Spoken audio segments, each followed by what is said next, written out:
Hello everyone, welcome back to the bunker. I'm Captain Logan. Today I'm going to tell you how I felt about the Dino crossover in Power Rangers Beast Morphers Season 2.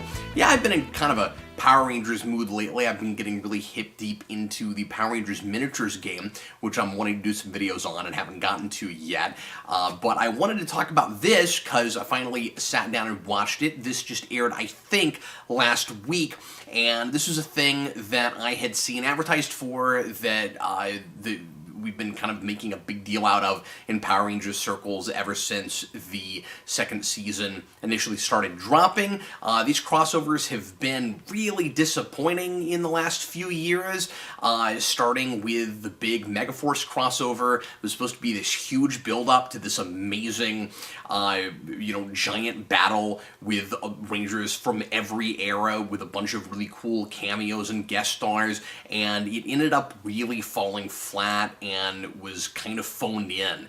And I felt the same way about the crossover that we did last year, for I guess a couple years ago now, for Ninja Steel, when we brought back for the umpteenth time Jason David Frank, and we had kind of a cameo from Kat, from Catherine Sutherland, in that episode, which sort of half implied that they were married, like was always supposed to be the plan back in the Dino Thunder days, which was never made real clear and confirmed there.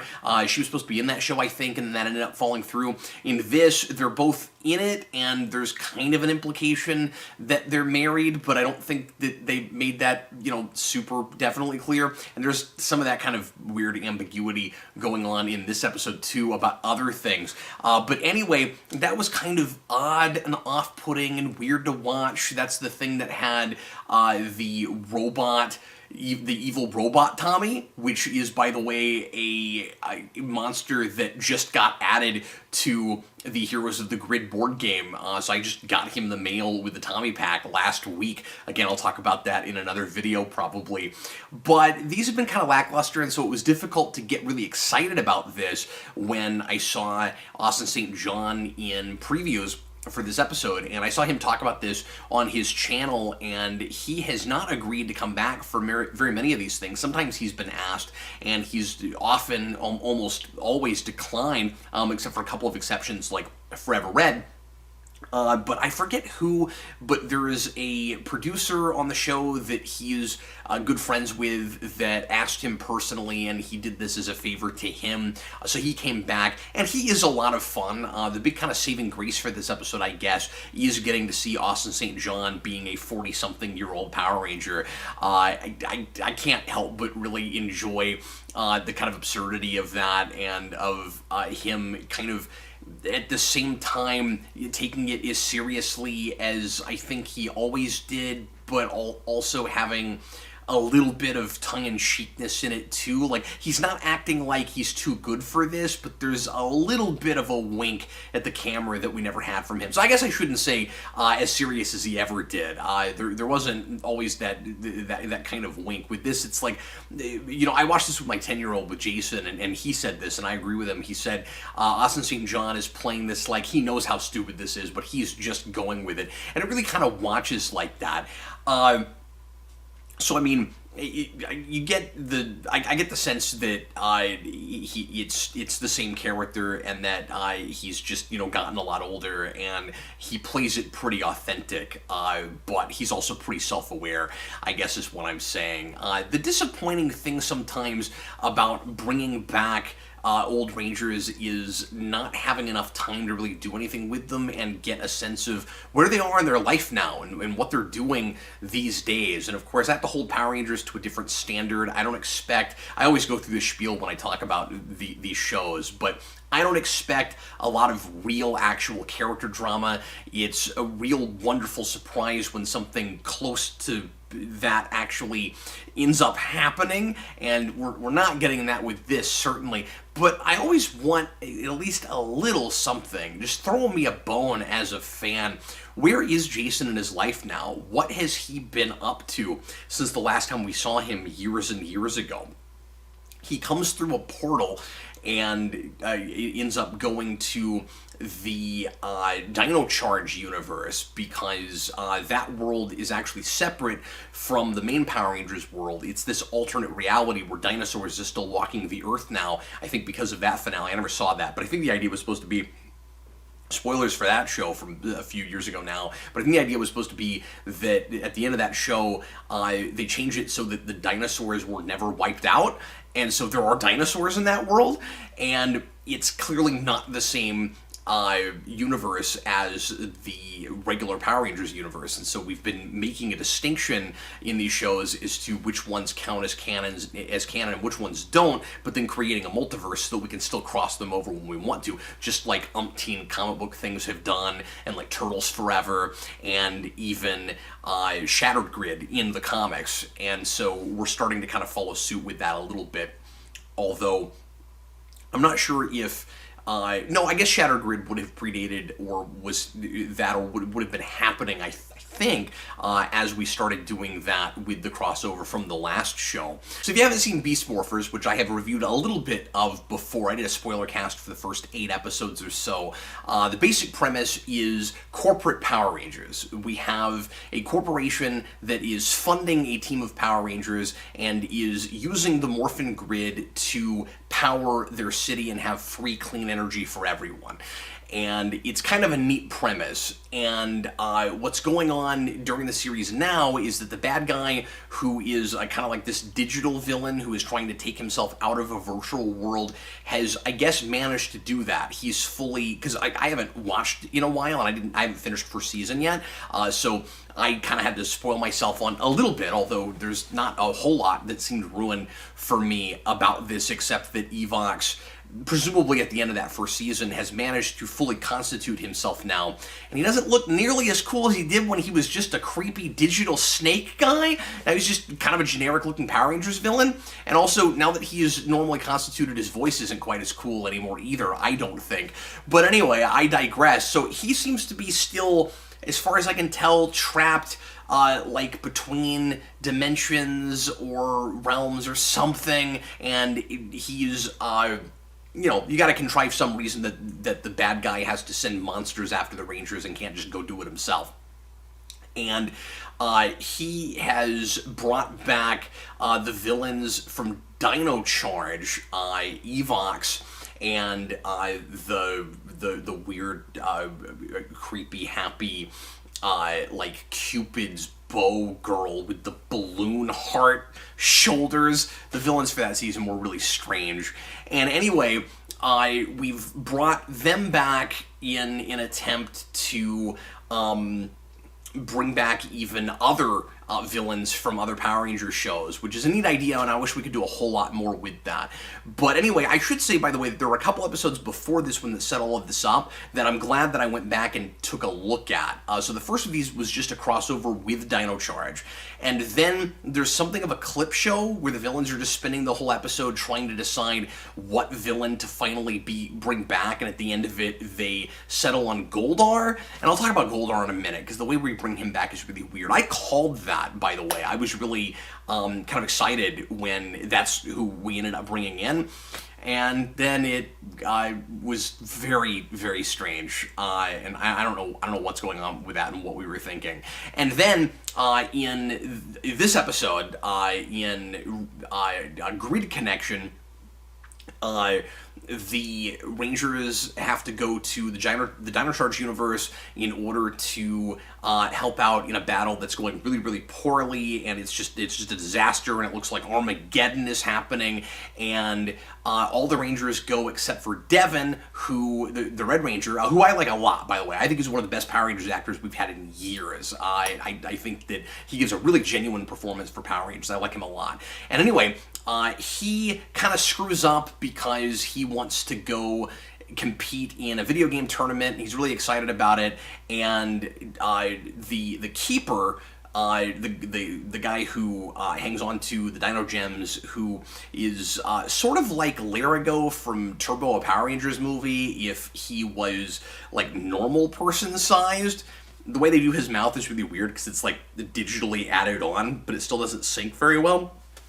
And he was around in the previous episode in the Dino Charge team-up, and the villains got their hands on him after, our Rangers in this are messing up all over the place. The Yellow Ranger screws up in accidentally putting a mind control collar on the Keeper because she thinks he's bad. I guess she's like monster profiling, and from the back, even though he's not a monster, I guess from the back he looks like a monster. He looks like a scary bad guy, and she throws this collar on him, and that allows the villains to mind control him. So they kidnap him, and they spend that whole episode trying to get him back, and as they have their hands on him, they're able to use him to give them a method to bring back old villains and to get their hands on the Energems so that they can create a new Zord, which ends up being the coolest idea in this. They're going to make a big Dino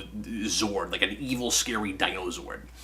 And that's Evox's whole plan. And so in the particular episode in question, in Grid Connection, because the only reason we're talking about this is because Austin St. John comes back, like I said, Devin, kind of like the Yellow Ranger, is being a little bit careless, in a different way, and he's being kind of selfish, and he wants to go play in this video game tournament, but it ends up being fortuitous that he goes and does that, because the other Rangers get all screwed up in the Dino Charge universe, and they end up losing their powers, and it's a complete disaster, and it looks like they're going to, absolutely fail, and they're going to be destroyed.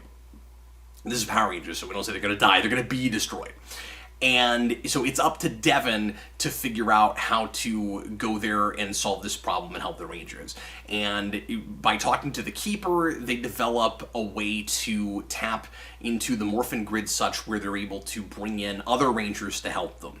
And as we often do with these crossovers, we arbitrarily make it a themed thing for kind of no good reason. Forever Red does this too. Let's bring in all the Red Rangers. Why? I don't know, because it would look cool to have all the Leader Rangers and all the Red Rangers all together. So we do this here with the Dino Rangers. Now, the real reason that it's all Dino Rangers, and usually with these things that it's all themed, is because that's footage from something that happened in the Sentai that we need to contrive some reason to be able to use and have this big epic event without having to think too hard about a really clever, creative way to bring these characters together. I wish we'd thought about it for just another 5 minutes. Why is it Dino stuff in a show that has nothing to do with dinosaurs? Because there was a movie, I guess, that I'm pretty sure it was a movie that put together those three teams. The Sentais, by the way, will often do these crossover movies that put together different teams from different shows that had nothing to do with each other, and we don't adapt those as movies here. We just sometimes adapt them as big event episodes for our shows, but we do it in a real kind of halfway, half measure sort of way, where, I mean, first of all, this should have been, a couple of episodes, I think. Now, it does sort of watch like a three-parter if you look at the 2 episodes from before this, but I think this event really should have been a couple of episodes, because it's all just wrapped up too easily at the end. Like, it really looks like the Dino Charge universe is completely screwed, and then we're next. And as soon as we put together the 3 Dino teams, of course, we get Mighty Morphin, and we just have 1 Token Ranger, which we've done in other crossovers before, or we've gotten really close to this, where we'll just bring in like 2 or 3, but there'll be a whole bunch of other Rangers that we don't actually get to see. We just have, generic people in costumes. I shouldn't say generic, that's maybe not fair, but we just have, because they're doing stunts and stuff. Although, most of that is Sentai footage, so I guess it's actually probably just, stand-ins standing around in outfits, and then we're using the Sentai footage. I don't know that we actually added any real action to this. But anyway, so you have the Mighty Morphin team, the Dino Thunder team, and you have the Dino Charge team. And Devin's able to, like I said, tap into the Morphin Grid and get Jason there, and then after that they're able to call these other 2 Dino teams, which we're just doing because it's Dino Charge, something dinosaurs, and the bad guys have a Dino Zord. It's arbitrary. There's no reason not to call every ranger we can possibly think of. Apparently we don't end up needing them because we end up beating this insanely huge, massive, nutso, nothing like I've ever seen Zord in like a minute and a half. There's never a moment where, oh no, we're losing, you know, oh no, we need more power. We're falling apart. How are we gonna come out of this? Let's come up with some sort of ingenuity and resourcefulness in order to solve this problem.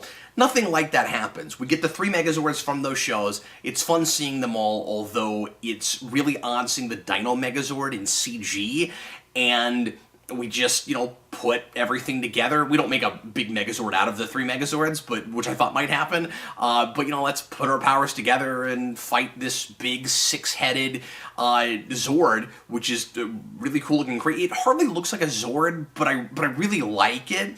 And it looks like the most terrifying. Like, it's like 19 times bigger than any of these Megazords, and we still have no trouble beating it at all, because we don't start that Megazord fight until like the 17-18 minute mark in a 22-minute episode.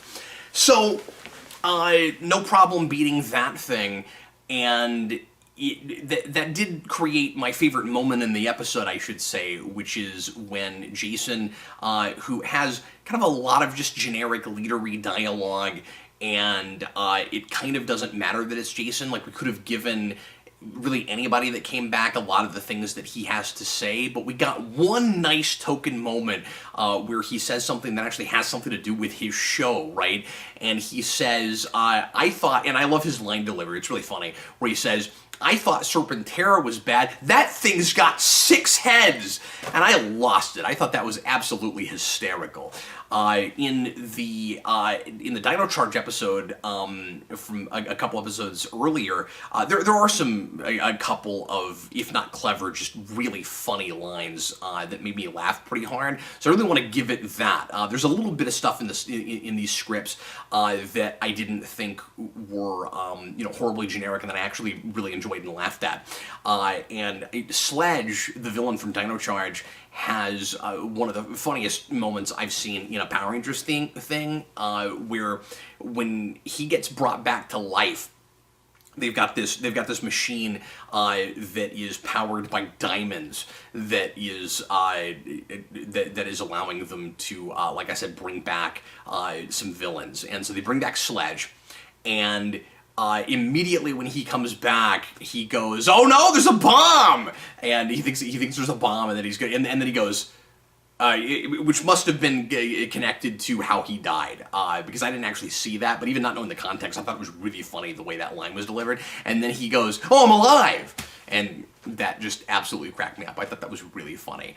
So there was absolutely some entertainment to be had here, certainly. But the thing that makes it really disappointing, of course, besides the fact that that Megazord fight at the end is just too easy, and the stakes don't feel as high as they're supposed to because of that, is just that you get the one token ranger with Jason, and again, we don't know anything about what he's been up to, what he does these days, and also how he knows anything about Morphex, the organization that uses the Morphin Grid and has the Power Rangers now. He says he knows who Devon is, and he basically says, let's have a crossover with Morphex and Mighty Morphin, and I'm like, how do you know what that is? He doesn't actually say that, but he name drops Morphex, and I don't know why he knows what that is. I'm not saying that he can't. Morphex is public knowledge, but I don't know why he knows who Devon is. I don't know if he lives in Angel Grove anymore. I don't know what's going on with him. I've always thought it would be really cool if you gave him a little bit of a backstory for what he's been doing in the interim, and he basically had the same story as real-life Austin St. John, where he went off for a long time and became an EMT, and in not being a Power Ranger, he was still saving people on the ground, like as a regular real-life hero. I just thought that would be really cool, and I'm not saying that I disliked what they did with him here because that's not in there, but just something, anything.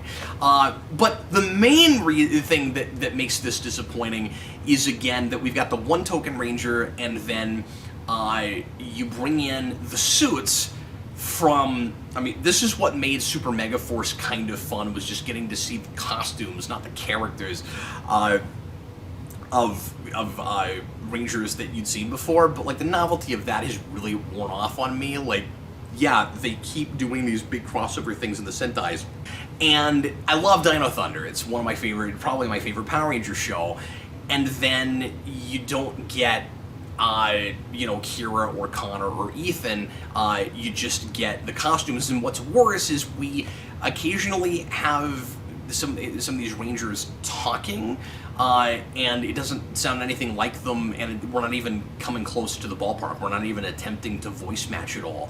So you got Connor, who sounds like just a really generic, stalwart, you know, kind of like 15 years older than he should be, voice. Well, I guess maybe not than he was then, but I mean, like, you know, that guy, it's not like he hadn't already gone through puberty, and he just sounds like, you know, Errol Flynn or something, and it doesn't sound anything like him, we're not even trying, and it would have been better if he just didn't say anything. That's what we did with the Mighty Morphin Rangers. They don't say anything. But the most awkward about that is, which Rangers are they? Like, Jason's there, but you got the other four main colors. Is that Zach or Adam in that suit? Is that supposed to be Billy in the blue suit? Is it Trini, or is it one of the other Yellow Rangers? Because you also had Aisha and you had Tanya. Like, is it Kat or is it Kimberly? And, you know, fans are going to care about that.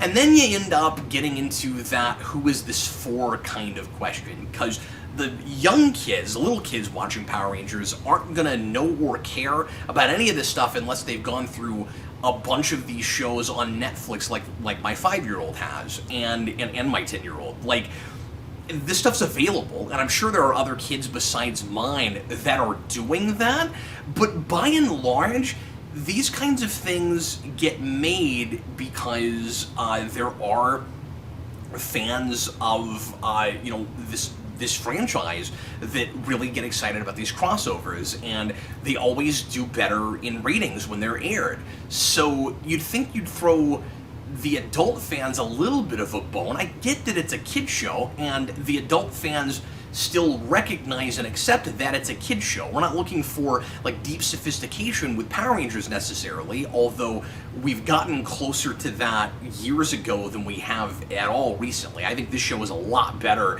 than any of the other Neil Saban shows have been, although these last couple episodes I just watched, I think, are starting to veer more into generic, we've lost the spark territory again, which is unfortunate. But there just is a little bit of that question of like, who is this for? So Goldar is weird. They, like I said, the villains spend a whole episode trying to decide which bad guy they're going to bring back. And one thing that I thought was really funny and was kind of fun and self-aware is they keep going to villains that turned into good guys, and some of them who turned into Rangers. And they used it as a way to do a clip show, which was less irritating than some clip shows, just because they're picking stuff from all over the series and the different series, and they don't spend too much time looking at footage. So I mean, that's good. It's just like a monitor that the bad guys are looking at, trying to see like how mean and evil villains are that they can bring back from back to life. I don't totally understand how you bring back a villain who got de-villainified, de-evilified by the Zordon wave, but whatever, it's Power Rangers. You can't question the internal logic too much. And so at first, we're looking at Astronema, and then it's like, oh wait, she turned into a Ranger. Oh, actually, no, the Psycho Red was first. It was like, no, he actually turns good, so we don't want to use him. He might turn good. And then the same thing happens when we bring up Astronema, which is great. If you don't know, Astronema in Power Rangers in Space was actually a kind of a brainwashed version. She had a little bit of a green with evil thing going on, a version of Andros' sister, Caron, and then she becomes, toward the end of Power Rangers Lost Galaxy, a Power Ranger. I thought that was one of the absolute coolest things we ever did in Power Rangers, where we have a whole villain of a whole show who later actually gets to be a Ranger. I don't think anything like that ever really happened again. But there is a history of characters becoming good, and sometimes even becoming Rangers, or like bad guys becoming good.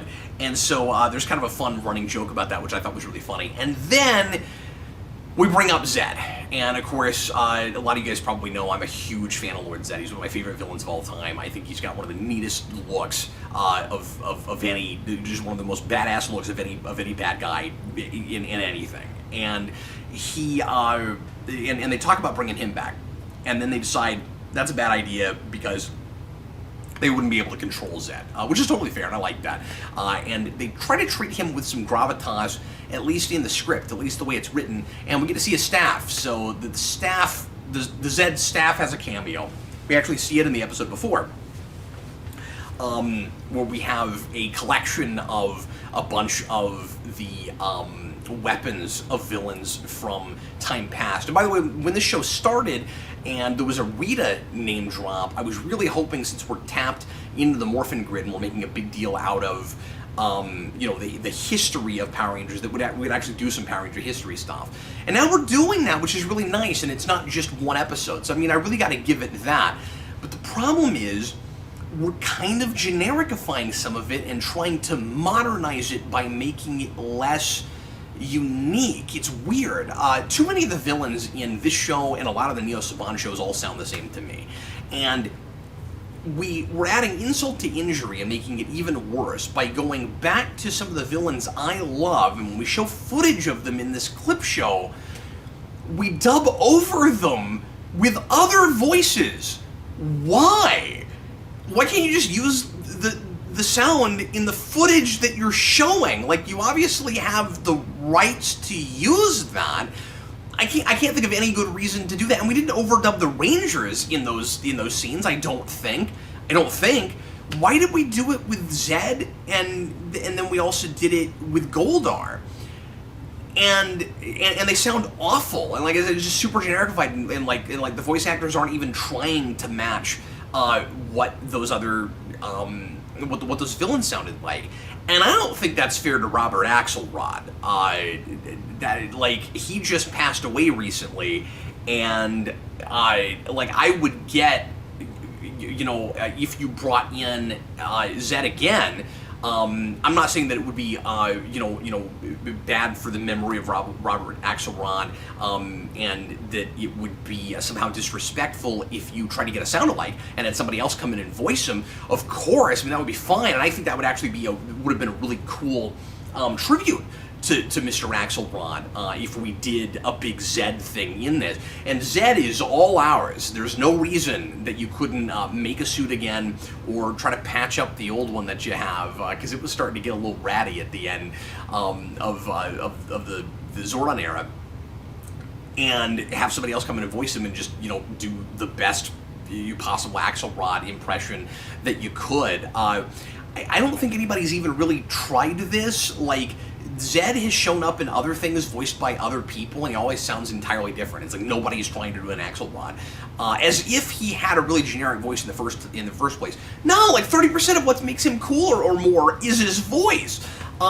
There's a game on the PS2, Power Rangers Super Legends, where that's a totally different Zed voice, and it sounds okay, but it's not trying to do Axelrod at all. There's this really funny, like, deep, booming, kind of black guy voice that he has in Battle for the Grid, in the fighting game, that I actually really like a lot. Like, if I can't have Axelrod and I gotta go to something else, I kind of want that voice. I think he's actually pretty great. This one was terrible. And I'm glad that we didn't actually bring Zed back with that voice, but then we did do it with Goldar. It was really strange. So we don't use the old Goldar costume. We make a completely new one that looks more like the way we do villains now, where all of it looks kind of metallic or like painted metallic plastic. And he's got, more of a kind of robotic looking face. I don't mean that he's a robot, but he he looks a little bit more like movie Goldar from the '95 movie, but even that I think looks better than this does. And it's very awkward. Like, I don't understand why he looks totally different. They just looked at footage of him from Mighty Morphin and then said, yeah, let's bring that guy back. He's scary, but also maybe we can control him. And then they bring him back and he doesn't look like Goldar? Like, semblance of Goldar, like the main trappings are there. He's got wings and he's a big gold guy. His face is weird. But I don't know why nobody looks at him and goes, wow, you look like a completely different character. What happened to you? And then what makes it even weirder is they give him a different name in the next episode, in the main one I meant to talk about here, but I've actually been kind of jumping all around. And I didn't mean to talk about this long. This is kind of turned into a spoiler cast, but I guess I had some things to say. So Goldar, in the next episode, starts referring to himself as Goldar Maximus. And at first I was like, oh, did Goldar have like a longer title that like I didn't know about, or that they've like retroactively added? And they're clueless. It watches like they can't decide even why he's calling himself that.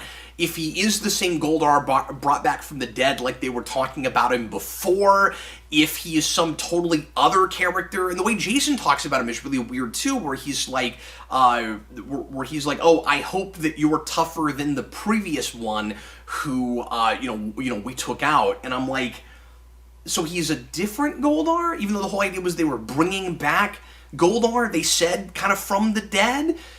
So I don't understand that. So, like, they don't give him that title in the first place. When he first showed up, he should have just said, no, I'm not Goldar, I'm Goldar Maximus. And for Power Rangers, that's like all the explanation maybe I would need, I guess. But he doesn't even contradict anybody who refers to him as Goldar, like he's just normal Goldar. But then he gives himself a title, and then as soon as he has a title, everybody talks about him like a different character. But it's not how we were talking about him before. Everything about that completely baffles me.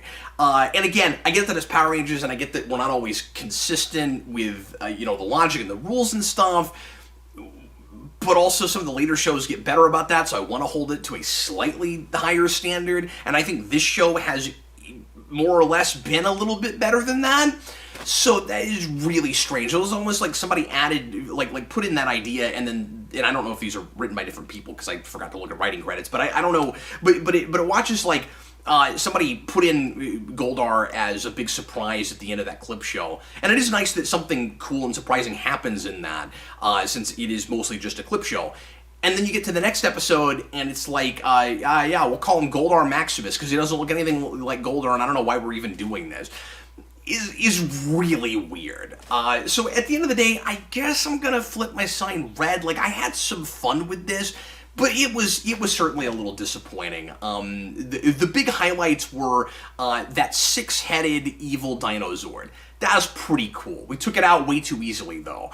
And like I said, I didn't love that. Austin St. John is coming in and having a fun time, and it was really a lot of fun to see him do the middle-aged Power Ranger thing like Jason David Frank has done 100 times. And I enjoyed a lot of that banter. I guess, again, this is the previous episode, but I enjoyed a lot of that banter from the villains about trying to bring back villains, and that running gag about bad guys who turn good. But that's most of what I dug about this. And of course, some of that battle in the Sentai shot is a lot of fun to look at, but we just didn't find a really creative way to integrate it and come up with a decent story around it.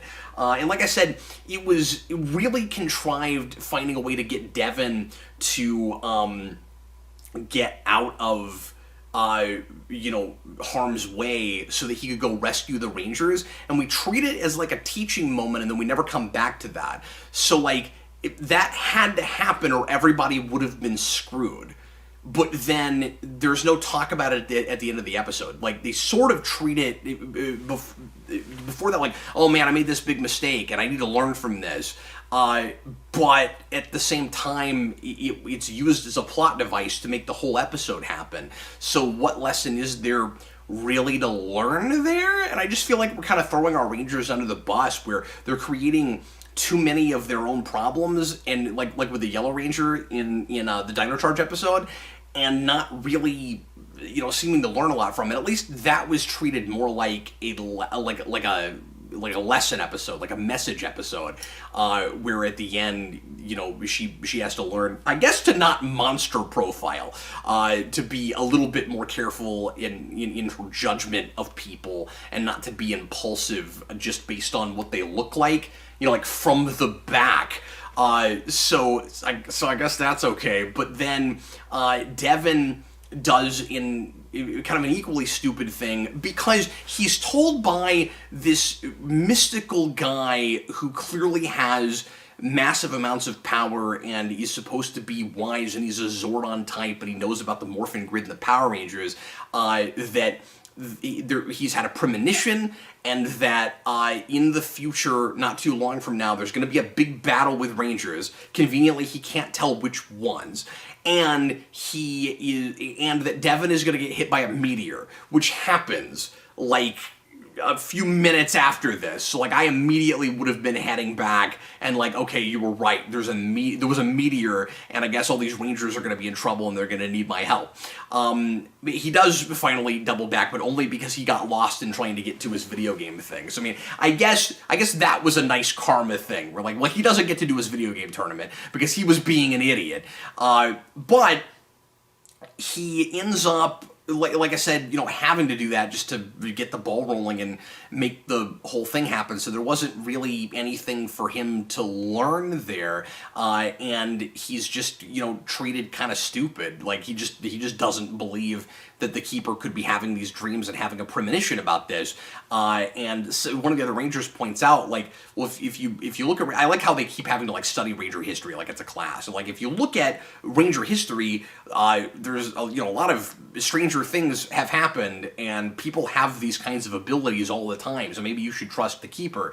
And I don't know, it was pretty sloppy even for Power Rangers. So like I said, I have to flip my sign green, but I'm not going to say that I wish I hadn't seen it, because there was some fun to be had here. So anyway, thanks a lot for watching, everybody. Hope you enjoyed what kind of transformed into a little spoiler cast on the crossover with Jason, and the overall sort of three-part crossover we have here, even though these aren't all named the same. I wish Power Rangers would go back to that a little more like we did with Mighty Morphin, where if episodes are linked enough where it makes sense to call them Part 1, Part 2, and even get into 3 and 4 and 5, we'll just call them all one title, because this, I think, was a little bit misleading and confusing to people, probably because they're obviously trying to get a little bit of a ratings boost with this, and people are going to come in and watch this episode that have never seen the show, and might not see the episodes before it because they don't realize they're relevant.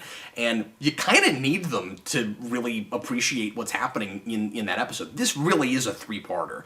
But anyway, thanks again for watching, folks. Sure appreciate it. And I wanted to do a quick plug for Morphin Mania, which is our side channel all about Power Rangers. I decided to go ahead and put this on the main channel because I thought there might be more interest in this crossover than just folks over in Morphin Mania, but also just to remind everybody that Morphin Mania is a thing, and that is DJ and I going through every episode of Power Rangers, doing blind watches, and chatting up a storm while we're watching through every episode. We have a lot of fun. It's really silly, it's zany, it's the old Mania formula that Eric and I started a few years ago with Marvel Mania, and we decided to make it its own channel and just go through the entire series as long as that's going to take, or when we just can't take it anymore, or when we've been doing it for so long that tragically one of us passes away or something.